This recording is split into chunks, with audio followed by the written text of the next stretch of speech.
Hi friends, I'm Stephanie Hansen. Let's go! I've been cooking, eating, and talking about it for years. This is amazingly good. Now I'm inviting you along for the ride. You seem like you're pretty adventurous about food. Meet the chefs, home cooks, restaurateurs, and bakers honing their crafts. Oh, look at that technique. And try new recipes with me in my kitchen. It's simple, it's easy, that looks amazing. There's always something delicious to share. This is Taste Buds. Hey Taste Buds, I'm in Uptown and you know what I love? I love Korean food. I love the sauces, I love the fermentation, the pickled vegetables. I love it all. So today's episode's gonna be all about it. We're gonna go to United Noodles with my friend KC Kye. He makes what he calls Korean ketchup. It's his delicious K-Mama sauce.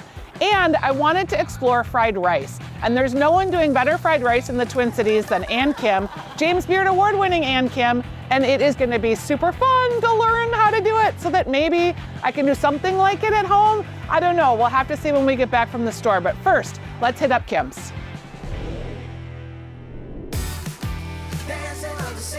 Hi Taste Buds, I'm here with Ann Kim, James Beard Award-winning Ann Kim. I just love that so many Minnesota chefs get recognized. It's like the Academy Award of food, you guys. It's a big darn deal. Oh, we have so much talent here. It's really exciting to see. It is super tasty, and Taste Buds, we are here to have some super tasty. We're gonna make your famous fried rice. Yeah, we're gonna make Spam and kimchi fried rice, and we can't really call it Spam. We're calling it Ann's ham. Ann's ham. Yes, we call it Ann's ham because we make it in-house, inspired by Spam. Sure, what an homage. And then the kimchi is my mother's recipe, family recipe, and it's been the same ever since. And toss that in and make something really delicious. All right, I can't wait to see your version and taste your version of Spam, Ann's ham, we'll call it. I'll stop calling it Spam. We'll just call it Ann's ham. Ann's ham. All right, Taste Buds, we're making fried rice with Ann Kim. So I added here some smoked onions, and we smoke it because I love the kind of rich, deep flavor of that. Then we have the Ann's ham that we've cubed up, and we're gonna get a little color on that.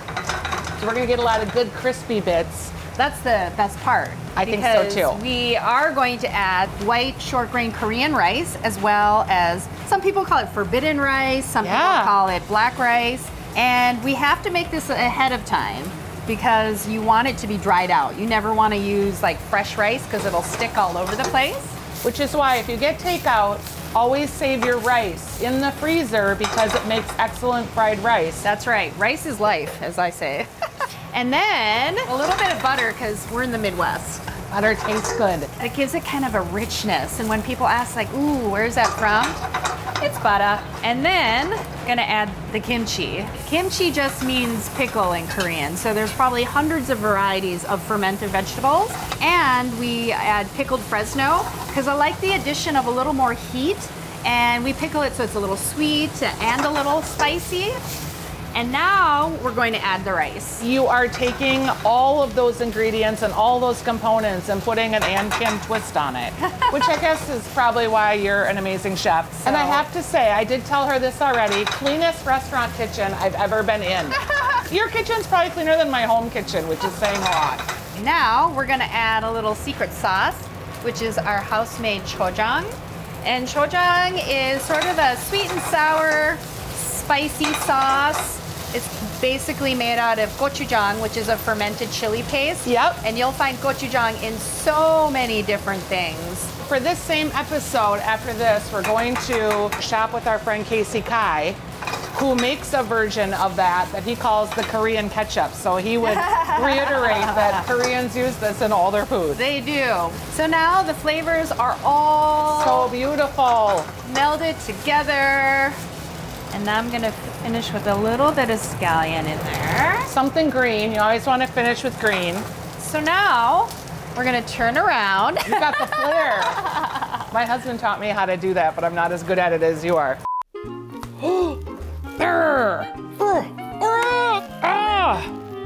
Oh my God. Okay. I can smell like delicious sizzling pork nugget and pepper. Pork nugget, I like that. Yeah, just like Oh, like But we're kind of how not- bacon smells? We're not done quite yet. We've got some toasted sesame seeds, which adds a nuttiness. We also make in-house fried ginger Yum. and adds another level of dimension. And then this, we have some crispy nori, and that just adds another texture and more layers of umami. Okay, that's pretty amazing. So this is the finished product. This is our kimchi fried rice with Anne's ham. And remember I told you rice is life? Like, Yes. if there isn't rice at the Korean table, then you're not eating. And the way people ask if you're doing well, like my mother, as a term of endearment, the first thing she'll say when she calls me is "밥 먹었나?" And that means, have you eaten? Oh. And that just means, are you doing good? And when you say let's eat, it's basically let's eat pop. Pop means to eat, but it's literally pop means rice. Oh. So this is a big deal. Let's go Yeah, taste. let's do it. Do you mind if I just start? Go, I have to lift please. up my bowl so I can get the smell in my face. Oh, look at that. This is delicious. I can definitely taste the nuttiness of the rice that we use, the combination. Also, it's spicy, but it's not burning. It's just flavorful spicy. Does that make sense? I need to find better words, but It's got a kick to it. For this is kind of a whole warming mouth experience. Oh, good. I like that. Warm. You eat rice every day, you think? Because I feel like if I was eating this, I would. Growing up, there was rice at every meal, but now it's like I have 4 restaurants. I often eat at the restaurants, but when my parents come over, there's usually always rice on the table. And what was it like growing up in Apple Valley, which was farmland essentially back then, wasn't it? Yeah, I mean, our family immigrated to America in 1977. It was very different back then than it is now. Very And- rural, believe it or not. Yeah, I mean, there was one high school, and for the most part, it was really great. The one thing, though, is growing up, as you can imagine, back then in the early 80s, as a child, there wasn't a lot of diversity. Yeah. I was primarily white, and that also goes for the food landscape. And so, having immigrated here, my grandmother came with us, and so she did the majority of the cooking because both my parents worked multiple jobs, they worked graveyard shifts, and so as a young child, this is the stuff that I ate, this is the stuff that I knew. But when I started school and realized, oh, something's not quite the same. What was in The your kids' lunchbox? Yeah, the kids' lunches, were comprised of peanut butter and jelly sandwiches, bologna sandwiches. And my first lunch my grandmother made was a bento box with rice and dried fish and kimchi and nori. And I remember opening it up, and kids, when they don't know things, are going to react. And of course, they just said, "What is that smell?" And "Ooh, how could you eat that?" And when you're a young child, all you want to do is to have a sense of belonging. Yes. And that certainly did not put me in that group of belonging. And I think it took me many, many years to sort of get over that. And so I'm really proud today that now it feels sort of like a full circle moment where after decades of feeling like this food was a source of shame is now a great source of pride, and I get to share a little bit of my heritage and who I am with the community. In your hometown, where you've been cultivating and embracing over time the heritage that you grew up with. I'm excited about what we're doing now, and I have a lot of hope for what lies ahead. Me too. Me too. Thanks for sharing your fried rice. You're welcome. Thanks for sharing your fried rice recipe tongue with twister. me. Easy for me to say. Okay, and I'm not going to leave without eating just a tiny bit Yeah. more. Yum.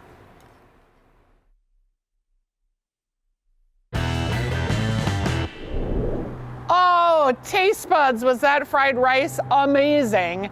I'm now gonna head to United Noodles with my friend KC Kye. He has the Korean ketchup is what he calls it. It's K-Mama sauce, and he's gonna take us all through United Noodles and help me pick up ingredients to make my version of fried rice at home. Come on, taste buds.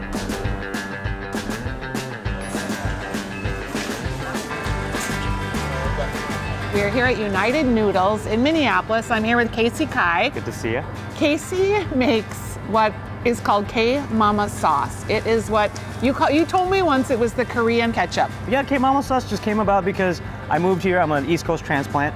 Okay. I miss my mom's cooking, and through many, many iterations, hundreds of iterations later, and the approval of my mom, she gave me the stamp of approval and said, hey, just go with this version, which is the one I grew up eating on rice and soups and noodles and meats. Even I've used it to make like meatloaf. Oh yeah. Yeah, Oh, it's yeah. super delicious on the top of a meatloaf. Talk about like the Yes. Korean mashup of Minnesota. But Casey's he does these things on TikTok that I saw where he walks you around a grocery store and helps you pick out Korean ingredients, things that maybe you're not familiar with. So I thought, who better to help me buy some products for the things that I'm gonna make than KC Kye. Yes. All Let's right. get comfortable in the grocery store, and you Let's wouldn't get be comfy. Yes. Our Napa cabbage, Yeah, is you this gotta where come we in. start? Yeah, right. How to make kimchi. This is it right here. But Yes. this is kind of your staple breakdown of what you need for seasoning. So fresh produce and seasoning. The zucchinis are in a ton of Korean dishes, carrots. This is something you cannot live without. It's called green onion, but they also go by scallions. Yeah. It varies depending on which country, but you gotta have this. You always have to have fresh green onions. I think I'm gonna make a scallion pancake because I really love those. And then fried rice because Ann just showed me how to do it and I think I can kind of make up my own. Awesome. Casey's getting me a basket for my produce. Okay, kimchi around the corner. Yes. Do you have any particular type of kimchi that you like?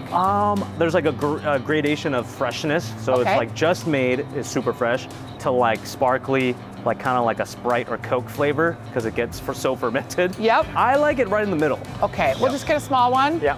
Kimchi, okay? There you go. This is fun. Ooh. These are like nice little sides.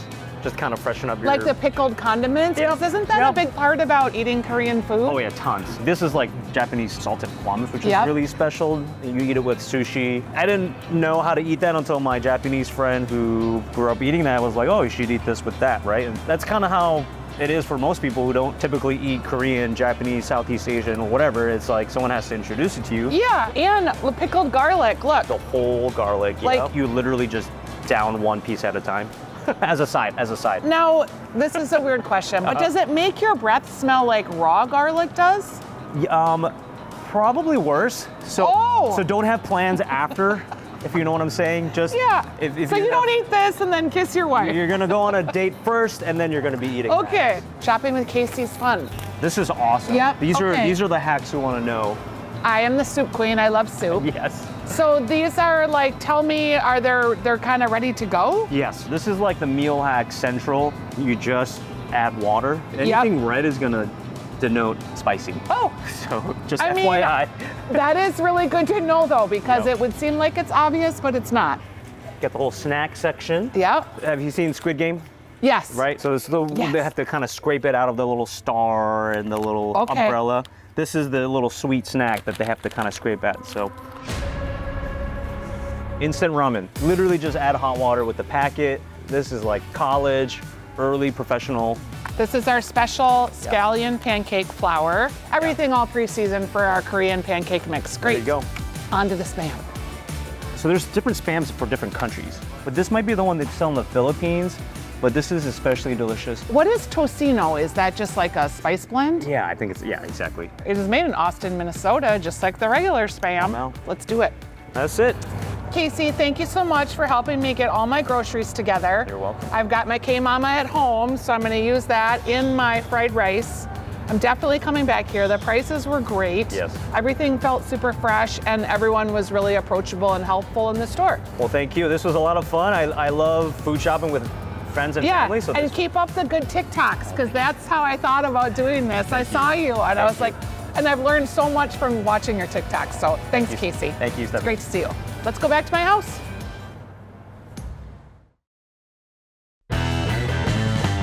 Hi, Taste Buds. I'm back from United Noodles, and I am ready to make my Kim's-inspired, K-Mama sauce flavored fried rice.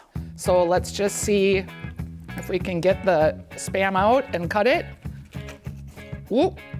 I'm gonna cut it into cubes, very similar to how Ann did at Kim's, just because why wouldn't you do exactly what a James Beard award-winning chef does when you're at home? If you can. We are gonna go ahead, I'm gonna use a little bit of sesame oil. I pulled out some gochujang peppers that I had that are Korean peppers. And I have about a 1/4 cup of onions. I'm making enough for probably 2 people. And I'm going to, at the same time, add our Spam because we want to get it crisp. You're going to be using old rice or rice that you've had that's dried out a little bit. So I made rice last night and I froze it in my handy super cubes. This is a Hansen hack. And when I get a minute, I'll pop these cubes out into a Ziploc bag and it will give us a quick handy rice for making fried rice in the future. I'm going to add some of my pickled vegetables. This is ginger, carrots, a little turnip. I'm gonna use some of my kimchi. I'm gonna use about a 1/4 cup. I was afraid of kimchi for a while. I don't know why, just probably because I wasn't a very adventurous eater. I would highly encourage you though to try it now. My kid loves it, my husband loves it. We're gonna add the K-Mama sauce. This is a spicy version, so this is not going to be for the faint at heart. I've got a cup of rice. And again, I think this will make a portion for like 2 maybe. I'm also at this point gonna throw in jalapenos. All right, I think everything is feeling good. Now, when we were at Kim's, they had like crispy bits to put on top. I have scallions, which are a little boring, but it'll give it a little bit of green. I have some of the pickled jalapeno, and then I'm gonna just hit it with a tiny bit of salt. The thing I love about Korean food, your whole mouth warms up. All the flavors are blending. The Spam, it's kind of a sweet, porky flavor, which is good. Kimchi is so delicious and really the star of this dish. You get the saltiness, the brininess, really great flavor. Very happy with my homemade, Kim's inspired, K-Mama sauce flavored fried rice. All right, Stanley's home from his walk, so don't be surprised if he's in the kitchen because that's a dog's favorite place, including Stanley. Now, I love Korean pancakes, scallion pancakes. So Casey and I were talking about it, and he was like, yeah, I think you need to make a scallion pancake. Did you woof, Stanley? He can smell something delicious. So the Korean come on, you're out. Go on, go lay down. All right, we're gonna use 1.5 cups of our mix. The other thing that I needed to figure out was how much water to put in there. I figured out that we're gonna be using about 320 milliliters, which converts to about 1.5 cups. In one of the recipes that I saw, they also put like herbs and diced cucumber and scallions in here. So I thought, I have all these scallions, I may just add a few. All right, I'm going ahead and just preparing my pan. And this is gonna go fast once it gets going. So I'm supposed to lay my scallions down and create a mat. This is my chefy way. I'm gonna go ahead and pour some of my batter in, crossing my fingers. Let's go scallion pancakes. They're kind of moving around a little bit. All right. Oh, I see bubbles. Oh, it's solid. See it? It's kind of loose in there. I could do the Ann Kim strategy, but I feel like I'm really risking. Come on, come on, come on. Okay, ready? Oh, great. There. Okay, we're gonna have to do one more. Putting my scallions down in a mat. Okay, and now my pan is really hot. Here we go. I'm doing it just a little bit thinner batter. And I think this could be the ultimate scallion pancake. So I'm gonna try doing it the Ann Kim way. I just need to be brave and really get a good flip. Okay, ready? Oh, so close! Dang it. Do we do one more? Spray. We've got our little scallion raft. Our batter. This one doesn't work, friends. I'm calling it quits. You know who can flip really good too is Kurt. Kurt, do you feel like you could flip a pancake for me? Okay, you ready? You can't wear that hat, it's too gross. Okay. Everybody, this is Kurt Johnson, my husband. We've called in reinforcements. We're gonna wait till it's ready, and then you're gonna give it the real Kurt Johnson flip. Because I really probably should have done it on like a flat top so that I could just flip it with a skillet. No, it's not ready yet. Oh, this is why we do not cook together. You're looking for like the little bubbled up. Bubbles up.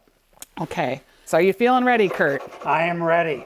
Wait, are you sure it's done? Oh yeah, it's done. You ready? Oh. 1, 2, 3. Oh my God. I'm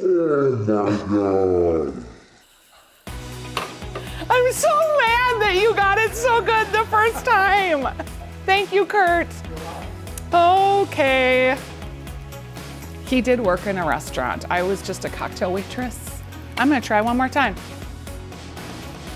Oh, I got it. Did you see it? Ooh, okay. It's about like you really gotta get aggressive with the wrist. Holy cats, that was fun. There's a scallion pancake. Oh, yum. It's very much like a starchy pancake, like kind of a cross between maybe how an omelet texture would be. Very good. The scallion raft, I think, is important because I think if you didn't have that, you wouldn't have enough flavor. Yum. Try the scallion pancakes, friends. You're gonna like it. If nothing else, you can amuse your friends with your ability to flip or not to flip. That is the question. All right, taste buds, we've used our K-Mama sauce. We made the fried rice with the Spam that was really delicious. We learned from Ann Kim about the flipping, and while we didn't get it all the way, we finally did at the end. And we had the final, some would say maybe the easiest dish that became the hardest for me. It's the scallion pancake with the K-Mama sauce. You can find all these recipes at fox9.com/tastebuds. Thanks for being on the adventure.